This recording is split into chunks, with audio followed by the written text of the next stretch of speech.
अस्सलाम वालेकुम dear students. हमने जो टॉपिक आज पढ़ना है वो है ozone layer and it's depletion. सबसे पहले आप पढ़ेंगे कि ओजोन होती क्या चीज़ है। ठीक है, ओजोन एक गैस का नाम है। ओजोन एक गैस का नाम है और ये क्या है? ओजोन गैस है basically allotropic form of oxygen. ये ऑक्सीजन की एक एलोट्रॉपिक फॉर्म है और जिसका फार्मूला क्या होता है? O3 होता है। ठीक है, ऑक्सीजन O3 इसे कहते हैं।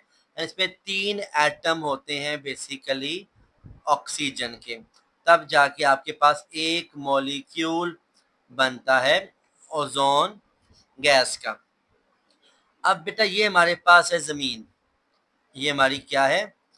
अर्थ है जिसपे हम रहते हैं। ठीक है, ये हम यहाँ पर रहते हैं। इस अर्थ के अगर आप हाइट पे जाते हैं अप टू 25 टू 30 किलोमीटर, तो यहाँ पे आपको एक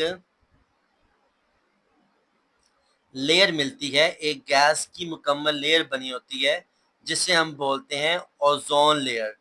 क्योंकि ये मुकम्मल जो लेयर है किसकी बनी होती है? ओजोन गैस की बनी होती है, लिहाजा इसको हम फिर ओजोन लेयर बोलते हैं। ठीक होगी बात बेटा? अगर आप ज़मीन से 25 से 30 किलोमीटर ऊपर जाएंगे तो ज़मीन को एक सफ़ेयर की फॉर्म में, एनवेलप की फॉर्म में लपेटा हुआ एक गैस ने जिसको हम ओजोन लेयर कहते हैं। ये ओजोन गैस है और ये क्या करती है?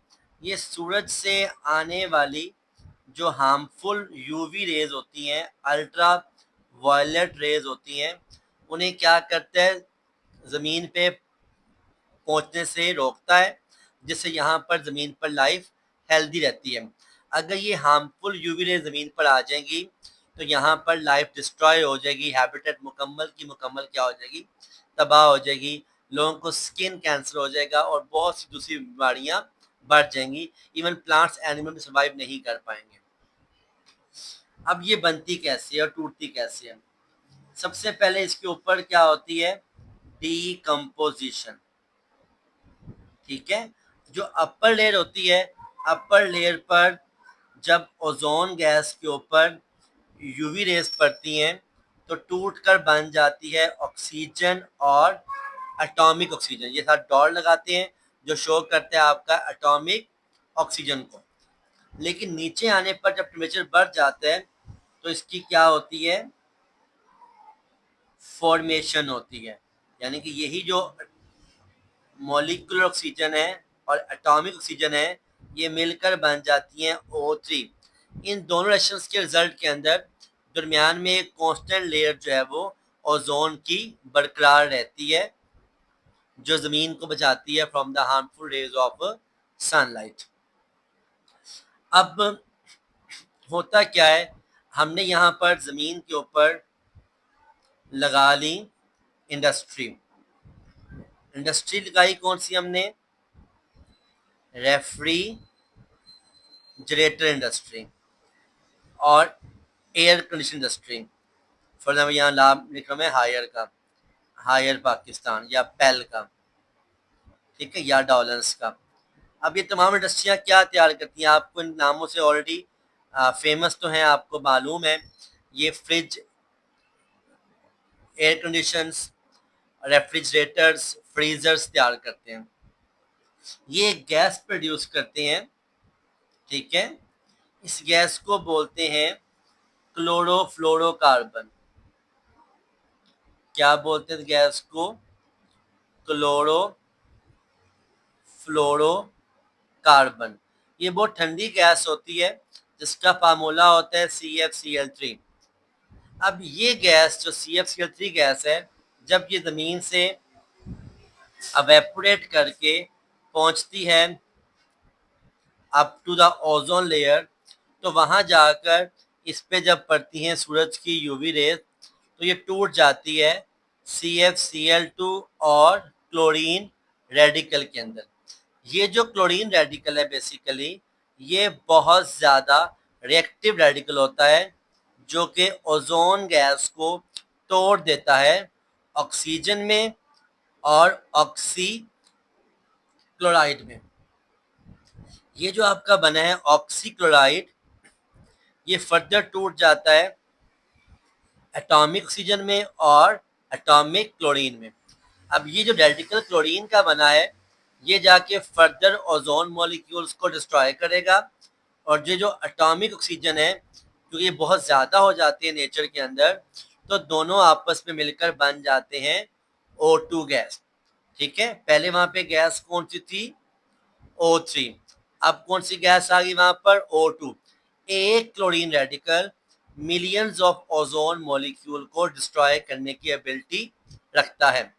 तो जहाँ पर O2 गैस की जगह पर पैदा हो जाएगी ऑक्सीजन गैस, जैसे ये मैंने यहाँ पे इसको रेड कलर से सर्कल कर दिया। ठीक है, यहाँ पे भी आपके पास क्या बन गया? एक होल बन गया रेड से। अब पूरी लेयर में कौन सी गैस है? ओजोन। इस जगह पे कौन सी गैस है हमारे पास? ऑक्सीजन। तो जब ऑक्सीजन गैस बहुत ज़्यादा हो जाएगी तो यहाँ पर बन जाएगा ओजोन होल। ये जो ओजोन होल होता है, ये सूरज की यूवी रेज को रेजिस्ट नहीं कर सकता, रोकता नहीं है, लिहाजा वो ज़मीन पर आ जाती हैं, और जिस जगह पे ज़मीन पे आएगी वहाँ पर क्या हो जाएगी? इंसानियत की मौत हो जाएगी, क्योंकि वहाँ पर ऐसी बीमारियाँ पैदा होंगी जो इंसान सर्वाइव नहीं कर सकेगा, जैसे कि स्किन कैंसर। ठीक है, तो ओजोन होल क्या होता है? Formation of oxygen gas in ozone layer due to depletion of ozone, then area of depletion is called ozone hole. तो जिस जगह पर O2 गैस बहुत ज़्यादा बन जाएगी जो कि ओजोन को ख़त्म कर देगी, तो फिर मेरे पास वो एरिया क्या कहलाएगा? ओजोन होल कहलाएगा। ठीक है, नेक्स्ट आपने इसके इफेक्ट्स पढ़ने हैं, इसके क्या हार्मफुल इफेक्ट्स होते हैं। ठीक है, अगर ये कहीं पे आ जाती है तो सबसे पहले जो है वो क्या आ जाएगा? Extreme weather pattern. Extreme weather pattern, मौसमियाती तब्दीलियाँ बहुत ज़्यादा आ जाएंगी, टेम्परेचर का इंक्रीज कर जाएगा, जिससे वेदर इवेंट्स होंगे, जैसे फ्लड आना, साइक्लोन्स का आना, और बाकी जो है वो बीमारियों का फैलना, मौसमी शिद्दत आना इसमें शामिल है। नंबर 2 में क्या आता है हमारे पास? Skin cancer. लोगों में स्किन कैंसर की बीमारी कॉमन हो जाएगी। नंबर 3 पे आता है इन्फेक्शियस डिजीजेस। बहुत बुरी बीमारियां फैलने का खदशा हो जाता है, आ जाती हैं, जिसमें मलेरिया भी शामिल है। नंबर 4 में आता है डिसरप्टिंग फूड चेन। आपकी जब जानदार मर जाएंगे, खुराक की किल्लत हो जाएगी, तो डिसरप्ट हो जाएगी फूड चेन, क्या हो जाएगी? मुकम्मल की मुकम्मल डिस्ट्रॉय हो जाएगी, ख़त्म हो जाएगी। इसके अलावा जो है वो बहुत ज़्यादा विंड पैटर्न, हवा की जो पैटर्न है हवाओं के चलने का, वो भी क्या हो जाएगा? डैमेज होगा, जिससे हमारे क्राइसिस आ जाएंगे। ठीक है, चलिए, तो ये मेरे पास यहाँ पर इसके 5 जो है वो हार्मफुल इफेक्ट्स हैं ओजोन लेयर की डिप्लीशन के। क्लियर है बेटा? नेक्स्ट टॉपिक आपने पढ़ना है एसिड रेन। एसिड रेन कैसे बनती है? ये टॉपिक पहले मैं कवर करवा चुका हूँ। जो नॉर्मल बारिश भी आपके यहाँ होती है बेटा, ये भी हमारे पास होती है, एसिडिक होती है, लेकिन स्लाइटली एसिडिक होती है, because of their pH is normally 5.6 इसकी पीएच होती है आम बारिश की। और इस बारिश के पानी में कौन सा होता है एसिड H2CO3 कार्बोनिक एसिड होता है, ठीक है। लेकिन ये कैसे बनता है कार्बोनिक एसिड? ये बनता है by the reaction of carbon dioxide and water molecule. तो देखें, हवा में कार्बन डाइऑक्साइड भी है, जब पोल्यूशन ज़्यादा होगी तो हवा में सल्फर ट्राइऑक्साइड भी बनेगी और हवा में नाइट्रोजन ऑक्साइड भी बनेगी। और हवा में क्या मौजूद है? इसके साथ हवा में मौजूद है वाटर, पानी भी मौजूद है, ठीक है। तो जब हवा में रिएक्शन ज़्यादा हो जाएगा, टेम्परेचर बढ़ जाएगा, तो टेम्परेचर बढ़ने पर ये तीनों गैसेस वाटर के साथ रिएक्शन करके बनाएंगी acids, carbonic acid with carbon dioxide, sulphuric acid with sulphur trioxide and nitric acid और nitrous acid with nitrogen dioxide. तो जब एसिड्स बन जाएंगे in the air, in the water vapours, तो वो फिर एसिड रेन के लिए रिस्पॉन्सिबल होंगे। अभी तक जो पीएच काउंट की गई है, जो कि काफ़ी ज़्यादा अलार्मिंग भी रही है, वो 4 पीएच तक की बारिश जो है वो हो चुकी है हमारे नेचर के अंदर, जो कि काफ़ी डिस्ट्रक्शन क्रिएट करती है, स्पेशली ख़ास तौर पर आपकी हैबिटेट को, खेती बाड़ी में आपकी फसल तबाह हो जाएगी, इसमें एसिड कौन बढ़ जाएगा, दरख्त आपके जो है वो डेड हो जाएंगे, बिल्डिंग्स खोखली हो जाएंगी, क्योंकि बिल्डिंग्स के ऊपर होता है लगा हुआ कैल्शियम कार्बोनेट और ये उसको खोखला कर देता है, जिससे बिल्डिंग्स पे गिरने खदशा होता है, बिल्डिंग गिर सकती है, ठीक है। तो ये काफ़ी हार्मफुल फैक्ट्स होते हैं एसिड रेन्स के भी। इसके अलावा एक और टॉपिक है जो मैंने आपको एक्सप्लेन करना है, that is called the leaching process. What is meant by leaching process?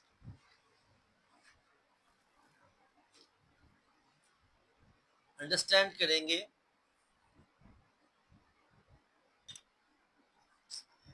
बहुत इंपॉर्टेंट क्वेश्चन है, पेपर में बार बार पूछा जाता है, ठीक है। What is meant by leaching process, जो एसिड रेन के अंदर ही क्वेश्चन आपका आता है। लीचिंग किसे कहते हैं? लीचिंग कहते हैं लीच करना, यानी कि उसको सक करना, उसको एब्जॉर्ब करना, उसे उखेड़ कर ले जाना, उखेड़ कर ले जाना। अब होता क्या है, ये हमारी ज़मीन है, ठीक है, जहाँ पे आप क्या करते हैं, खेती बाड़ी करते हो, अपनी फसल उगाते हो, फील्ड्स, खेत उगाते हो। इसमें बड़े इंपॉर्टेंट केमिकल्स होते हैं, लाइक कैल्शियम, मैग्नीशियम,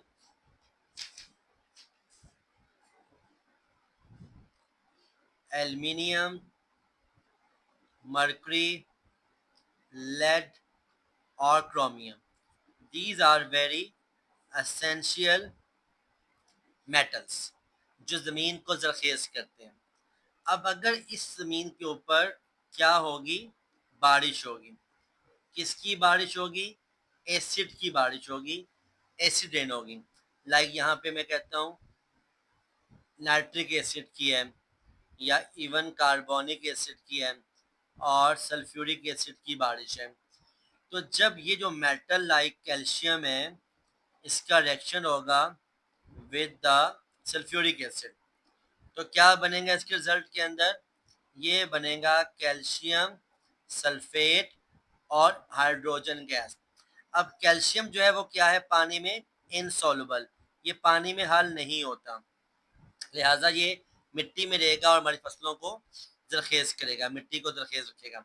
लेकिन अगर ये कैल्शियम का सॉल्ट बन गया, कैल्शियम सल्फेट, तो ये पानी में क्या है हमारे पास, ये हमारे पास पानी में सॉल्युबल है। जब ये पानी में सॉल्युबल है, हल हो जाएगा, तो ये अपने साथ इस कैल्शियम को बहाकर ले जाएगा, किसके अंदर ले जाएगा बहाकर? इन द लेक्स, नालों में, नदियों में, दरियाओं में ले जाएगा, ठीक है। अब वहां पर जब कैल्शियम सल्फेट या फिर ये जो सॉल्ट लिखा हुआ है, एल्युमिनियम सल्फेट आ जाएगा और मर्करी सल्फेट आ जाएगा और क्रोमियम सल्फेट आ जाएगा, तो ये जो मेटल है एल्युमिनियम, मर्क्यूरी और क्रोमियम, ये वहाँ पर मौजूद जो फिशीज हैं हमारे पास, उनके गिल्स के अंदर क्या है, फंस जाएगा। जब उनके गिल्स में फंसेगा तो गिल्स क्या हो जाएंगे, क्लॉग, बंद हो जाएंगे। उनके जो है उनकी जो सुराख है जिनसे वाटर गुजर रहा है और जिससे वो पानी में मौजूद ऑक्सीजन गैस को कंज्यूम कर रहे हैं, वो क्या हो जाएंगे, बंद हो जाएंगे, क्लॉग हो जाएंगे। और जब उनके गिल्स जो है वो क्लॉग हो जाएंगे, बंद हो जाएंगे, तो उनकी क्या हो जाएगी, फिशेस डेथ। तमाम एक्वेटिक लाइफ की क्या हो जाएगी, डेथ हो जाएगी।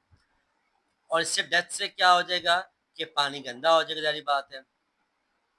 एक और चीज, ये जो मेटल्स होते हैं ये इस पानी की अपर लेयर के ऊपर जो है वो ड्यू टू सनलाइट पैदा करते हैं एल्गा। इसकी अपर लेयर पे एल्गा पैदा होता है। एल्गा एक फोटोसिंथेटिक माइक्रोस्कोपिक ऑर्गेनिज्म है, ठीक है। दे में भी मल्टीसेलुलर नजर भी आती हैं आपको अपनी नॉर्मल आंख से। हमने देखा होगा अक्सर कि पानी के ऊपर जो है वो एक सबज सबज रंग की जो है वो चादर सी जो है वो फ्लोट कर रही होती है, तैर रही होती है, वो एल्गा की होती है। और ये तब बनती है जब पानी के अंदर इंपॉर्टेंट केमिकल्स होते हैं। ऊपर से इसको क्या मिलती है, ऊपर से इसको सनलाइट मिलती है, तो सनलाइट की मौजूदगी में ये बन जाता है एल्गा लेयर। अब ये एल्गा लेयर जो जमीन के नीचे वाले जो देखो पानी के अंदर जो यहाँ पर मौजूद है प्लांट्स, ठीक है, इनको फिर नहीं मिल पाएगी सनलाइट। जब इनको सनलाइट नहीं मिल पाएगी तो इनकी भी क्या हो जाएगी, डेथ हो जाएगी, ठीक है। तो लिहाजा ओवरऑल जब इनकी डेथ हो जाएगी तो पानी के अंदर ऑक्सीजन कंटेंट भी क्या हो जाएगा, बहुत कम हो जाएगा या ख़त्म हो जाएगा। तो ऐसे पानी को डेड वाटर कहेंगे, जिस पानी के ऊपर बहुत ज़्यादा एल्गा फ्लोट कर रहा होता है, क्योंकि उसके नीचे जानदार नहीं होते, क्योंकि उनको सनलाइट नहीं मिल रही होती। सनलाइट ही पानी के अंदर मौजूद पौधों की ज़िंदगी है। क्लियर है बेटा, जिन्हें एक्वेटिक प्लांट्स कहते हैं। इस पूरे प्रोसेस को हम बोलते हैं लीचिंग प्रोसेस। एक बार मैं इसकी समरी आपके सामने रिवाइज कर रहा हूँ, ठीक है। हमारी जो जरखेज ज़मीन है उसमें मेटल्स होते हैं like calcium, magnesium, lead, aluminium, mercury और क्रोमियम। जब इसके ऊपर एसिड रेन पड़ेगी तो इन मेटल्स रिएक्शन होगा विद द एसिड और बन जाएंगे सॉल्ट। मेटल्स होते हैं insoluble in water, salts are soluble in water. ये सॉल्ट जो है वो प्रमोट करते हैं एल्गा ग्रोथ को। जब एल्गा ग्रोथ बनेगी तो उसके साथ सनलाइट जमीन पर नहीं पहुंच पाएगी, क्योंकि एल्गा भी कंज्यूम कर रहे oxygen, aquatic plant O2 gas produce नहीं कर रहे, दोनों की क्या हो जाएगी, डेथ हो जाएगी। सेकेंडली, अगर यही मेटल गिल्स में आते हैं फिशेस की, तो फिश के जो गिल्स हैं वो क्लॉग कर जाते हैं, बंद हो जाते हैं, जिससे वो पानी में सांस भी नहीं ले पाते और उनकी भी क्या हो जाती है, डेथ हो जाती है। लिहाजा ऐसे पूरे पानी को क्या बोलते हैं, डेड वाटर कहते हैं।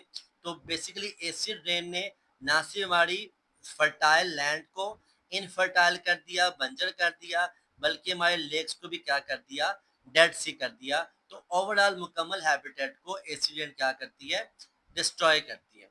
बल्कि इवन जो आपने बिल्डिंग भी तमीर की हुई है, लाइक यहाँ पे अगर मैं आपके सामने बिल्डिंग बनाता हूँ ताजमहल की, ठीक है, तो ताजमहल किसका बना हुआ है, मुकम्मल मुकम्मल ताजमहल बना हुआ है मार्बल का। और मार्बल किसका होता है, मार्बल होता है कैल्शियम कार्बोनेट का। तो जब उसके ऊपर भी ये एसिड पड़ेगा तो ये कैल्शियम कार्बोनेट में क्या हो जाएगा, सुराख हो जाएंगे, खोखले हो जाएंगे। जब ये बिल्डिंग खोखली हो जाएगी तो ये गिर जाएगी और आपके पास जो बहुत बड़ा एक असासा होता है हिस्ट्री का, जिससे आप अरबों का रेवेन्यू कमाते हैं, लोग आते हैं देखने के लिए, तो वो भी ख़त्म हो जाएगा। तो ओवरऑल एसिड रेन से हमारी बिल्डिंग्स, हमारी फर्टाइल लैंड, हमारी लेक्स, सब कुछ डिस्ट्रॉय होता है। इसे ही बोलते हैं लीचिंग प्रोसेस, यानी कि लीच कहते हैं उखेड़ने को। एसिड रेन इंपॉर्टेंट मेटल्स को उखेड़ कर ले जाती है इन द सी और जाकर सी को भी डिस्ट्रॉय करती है और जमीन को भी करती है infertile. I hope you understand this lecture, thank for your presence. अगर आपको लेक्चर अच्छा लगा जाते तो लाइक कर दे, सब्सक्राइब करें ताकि हमें ऐसी मोटिवेशन मिलती रहे और हम आपके लिए ऐसे लेक्चर्स तैयार करते रहें। Thank you very much for your presence.